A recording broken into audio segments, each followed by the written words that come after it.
recognize Mr. Ivey for his questions.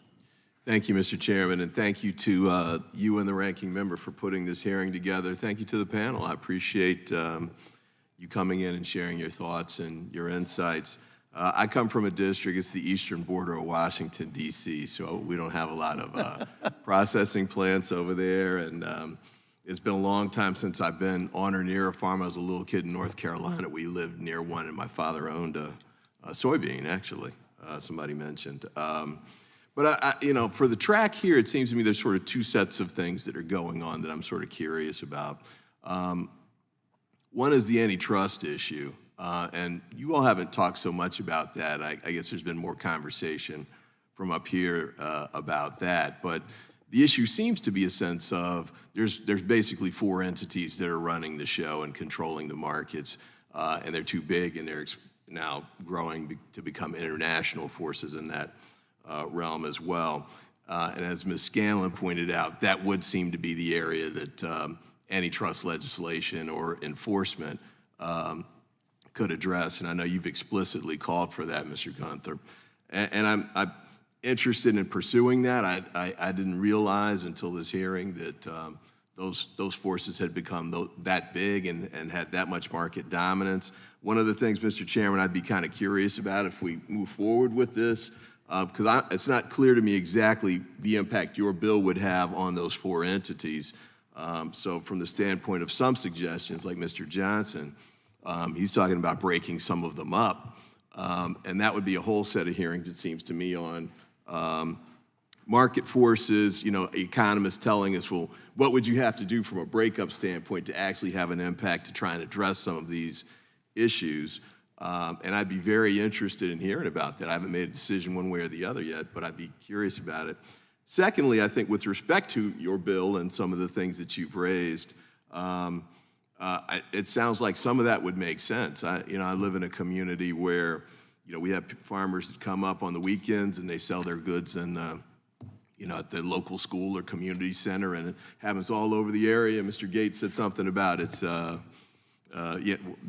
baby boomers buy that too, right? So, there's an openness to it as well. But I'm not clear on some of the issues as to whether the bill would address that or not. But there were some points that were raised that I think that I really would like to hear more about. I don't know if they're going to be in our jurisdiction or the Agriculture Committee, but Mr. Gunther, you suggested possible issues of reform, redefine plant size. You mentioned inspection reform. Ombudsman, I think, was your suggestion. You mentioned Mediation Board. As a former litigator, I'd be careful about what you ask for on some of those. But the point I think you're making is that if you have to go all the way down the track of litigating the issue, it could take 2 years and you might be out of business just to challenge one inspector's ruling. I'd be open to trying to figure out ways to find some kind of expedited appeal or resolution to try and address that. Ms. Hageman's also, over different hearings, testified or brought to our attention the heavy weight that regulations can bring on some of these entities. And you're really at a distinct disadvantage if you're trying to take on Uncle Sam without having a gigantic budget behind you. So I'd be open about that. And I think the truth in labeling issue too, which we didn't get into much, and maybe that's an Agriculture Committee issue too, but I take your point. I go to the grocery store. We actually had a briefing about this a few weeks ago. And there are all these things about whether it's organic or whatever, and it's hard to keep track of what they really mean and who's promising what, and who should I buy from?